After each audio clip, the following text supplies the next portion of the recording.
everybody? It's your favorite grandson's favorite nerd, and today we are looking at the Star Wars Black Series Rise of Skywalker Kylo Ren. Got this on Black Friday along with the rest of them. He has a few accessories to talk about though, so let's go ahead and get started. So first and foremost, he comes with this cape, and it just sits right on his shoulders. It's a soft plastic, it's sculpted well enough, has some interesting kind of textures and stuff going on, and then it has the hood. The hood is a separate piece that can come off, and then you put this other hood on, and then you slide this on his shoulders, and I'll show you what that looks like. In a word, not great.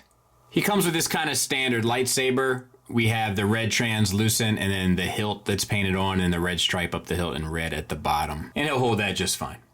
And then he also comes with the lightsaber hilt with the red paint stripe on the bottom and on the wiring. So it has something to do with his second holding hand, I guess. That's nice. And he'll hold that just fine as well. It'll also plug into the side of his belt and hang quite nicely. It's a nice grip it has on it too, as a matter of fact. It works quite well.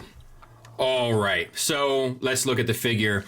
He has his helmet, which is part of this movie, and I gotta tell you, I'm a little bummed about it because I don't like the helmet. I think it's fine in the first movie, but when he took it off in the second one, I was very happy. I think he should just go without. I'm not crazy about that kind of in general. All the cracks and stuff are painted with the red line work inside, and it looks really good, especially for red on black. And then the silver paint looks great as well, and then across the face shield. We have a ball hinge on a disc, or a ball joint on a disc. So as a result, you get the ball peg. So you get a lot there, and then you get the hinge as well, which is a tight joint, so you can get pretty much all the way down and all the way up.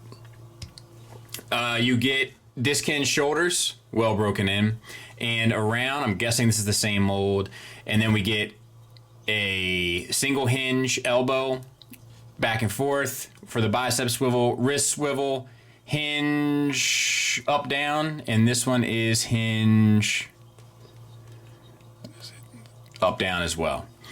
Then we have the single ball peg from the chest or the abdomen into the pelvis. Decent range there. Soft floating plastic here with the silver paint. It does impinge on articulation an awful lot, just for the side to side, not so much the forward and back. Then you have the thigh swivel. Yeah, the knees, I do feel like the knees are off center, which is a bummer. Like, it feels, I don't know. Let's see if I can show you. Like, it doesn't seem like alignment-wise, it's straight. It seems like it like bows back a bit. And it's the same for this side, maybe even worse. So that's a bit of a bummer, and it does cause a bit of a balancing issue. Double jointed knee, though, on both sides, and that works well. And then we have an ankle tilt up, an ankle tilt down, and a rocker, and that all works perfectly. And then there he is from the back. Look, I don't know how much you really need this in your collection, but I guess we'll do excuse me, more on that in final thoughts here in a second.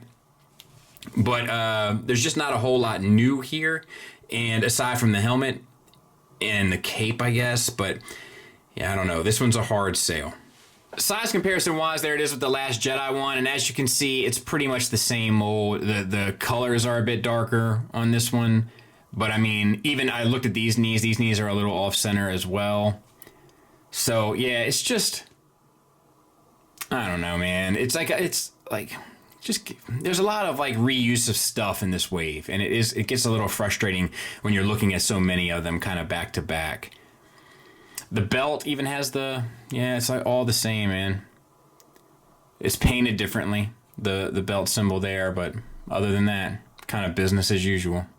Final thoughts wise, I'm not crazy about this one. I feel like as the main character you deserve more, but I mean, I don't know, man. A lot of this stuff in this wave is reused parts, and it's like it might be a bigger problem. It might be a rollout problem, and I feel like there is a problem with the way the Star Wars is rolling stuff out, and this one might be no exception. The legs are kind of off center somehow. It has to do with the knee joint and the way that the pants are cut around the knee joint in terms of how far the legs are able to straighten. Otherwise, wise, articulation wise, everything pretty much works with the exception of the hips because of the soft plastics on the tunic. I also feel like it's a huge oversight to not include a new head, you know, with the digital face paint and stuff. Like, it just seems like, man, like you could have given us that. There's a lot of reused stuff here. You could have given us that. And then I also feel like the cape is kind of ineffective. So this is probably my least favorite of the wave. I will say this in its defense. In its packaging, his head is kind of jutting forward. It's off-putting. However, when you get him out of the package, you can kind of realign his head and set it up straight. However, this head joint, it's meant for the other Kylo figure. So it's meant for that head sculpt without the mask to go on top. Now, part of that gives you more articulation with this helmet, but it's just like these things aren't meant to necessarily go together. So that's part of the problem as well. So yeah, I don't recommend this one. Probably best to go Figuarts if you need another representation of Kylo in a very similar outfit minus the lack of helmet from episode 8. Thanks for listening. Thanks for watching. Until next time, take care.